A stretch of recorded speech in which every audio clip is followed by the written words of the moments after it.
Non, rien. Mais si. Mais si. Tu parleras. Quittez vite cette maison.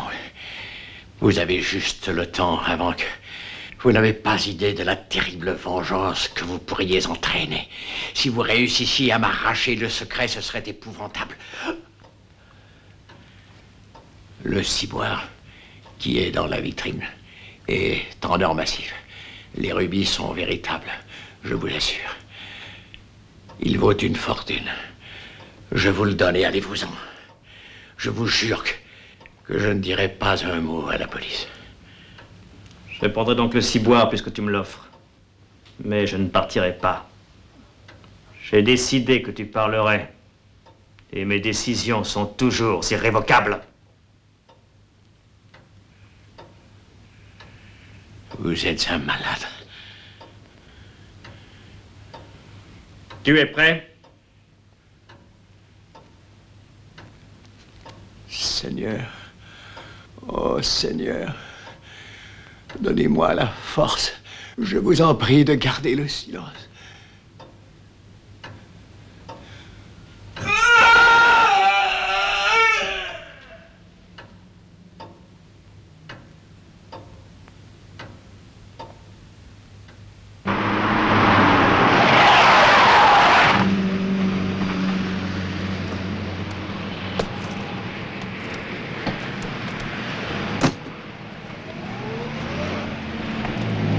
Monsieur, j'habite ici. Alors si vous habitez ici, vous vous adressez à mon collègue, au fond.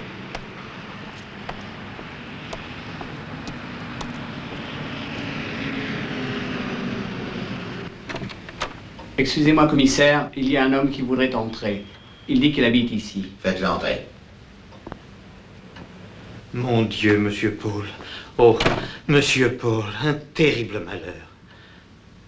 Qui êtes-vous, monsieur? Mais c'est Monsieur Paul, le neveu de ce pauvre monsieur. C'est exact.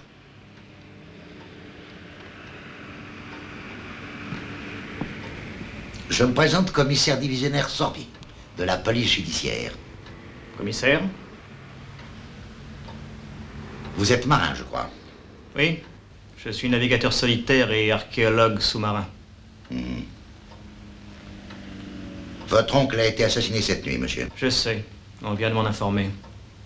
Cela n'a pas l'air de vous toucher beaucoup. Mes sentiments personnels ne regardent que moi, monsieur le commissaire. Inexact. En de telles circonstances, tout regarde la police, monsieur. Et surtout de savoir qui hérite. Par exemple. Moi? C'est évident. J'aurai pas mal de questions à vous poser et je vais vous prier de m'accompagner à mon bureau. Très volontiers. Vous aussi, suivez-moi. Bien, Monsieur le commissaire. Allez, venez.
la décision.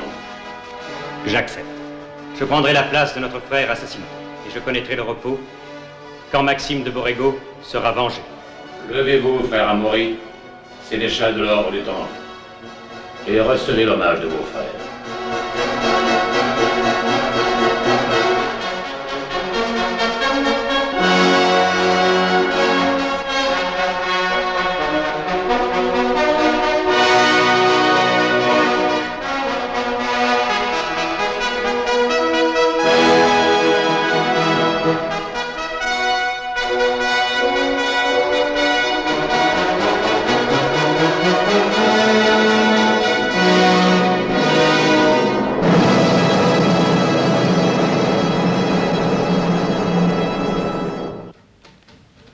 Envoyez-moi votre rapport aussitôt que possible. Merci. Entrez. Monsieur le commissaire, il y a là un homme qui peut vous parler d'urgence au sujet de l'affaire Borrego. Faites-le venir. Tout de suite, patron.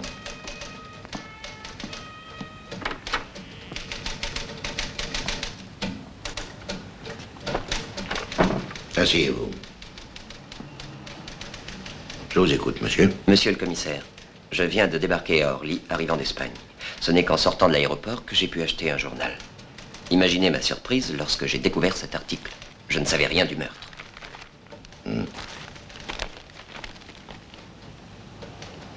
Paul de Borrego, c'est moi.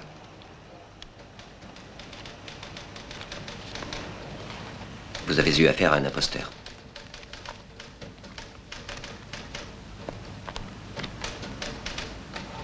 Ce salaud de domestique m'a bien roulé. J'ai marché comme un débutant. Complicité de meurtre, ça va lui coûter cher.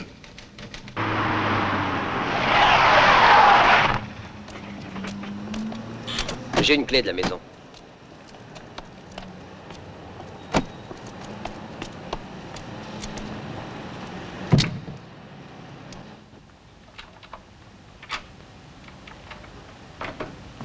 Monsieur Paul. Albert. Viens ici, toi. Le blanc, restez là. Ah, monsieur le commissaire, soyez le bienvenu. Whisky? Suffit, il y a quelques détails que j'aimerais que vous me précisiez.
J'ai eu quelques petits problèmes. Je suis au 38 de la rue Lassalle, au croisement, dans le chantier de construction.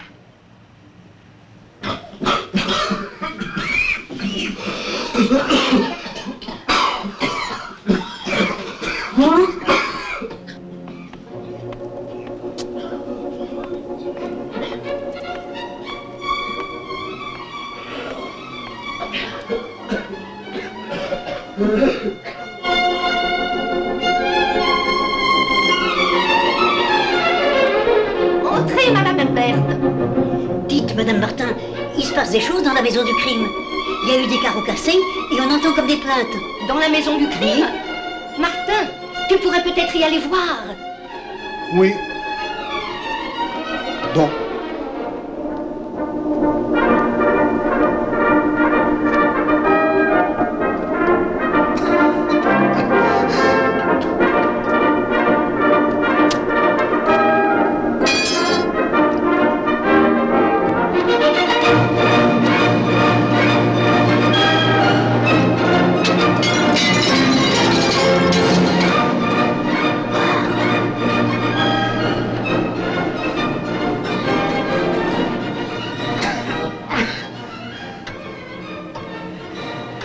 Vaut mieux appeler la police. Il n'y a pas de doute.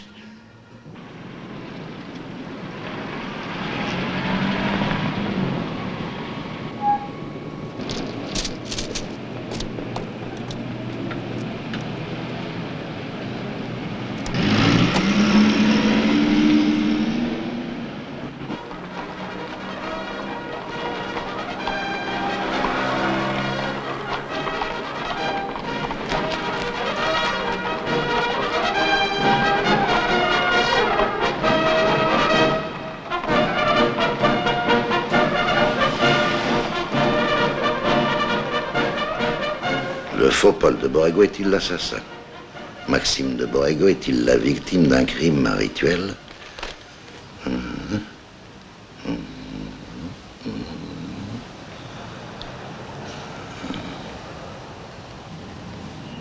Dites-moi, monsieur de Borrego.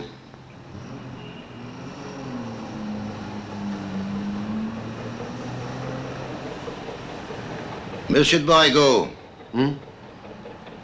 Pardon. Depuis plus de 600 ans, les Templiers vengent la mort de leur grand maître Jacques de Molay, brûlé sur le bûcher le 19 mars 1314. Borrego, victime de Baphomet, l'idole des Templiers, toujours point d'interrogation. Magie noire des chevaliers de l'ordre du Temple, une horrible histoire de sorcellerie. Il n'y a pas de point d'interrogation. Là, le journaliste a l'air sûr de son affaire. Et alors? Les journalistes ont glané des ragots qui traînent sur cette question depuis au moins 6 siècles. Et ces histoires sur le trésor des Templiers, les journaux en sont pleins. Ils affirment qu'il existe. Tous les historiens sérieux vous diront que ce sont des légendes, nées du fait que si les chevaliers prêtaient serment de pauvreté individuellement, l'ordre par contre était prodigieusement riche. Mais peut-être que le meurtrier n'avait pas lu les historiens sérieux. Mais un fait existe. Votre oncle a été torturé. Et cela certainement pour qu'il dise quelque chose. Mais quoi? Quoi? Je n'en ai pas la moindre idée.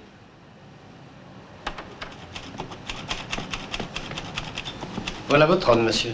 Merci, merci. Vous étiez en train de parler du trésor des Templiers.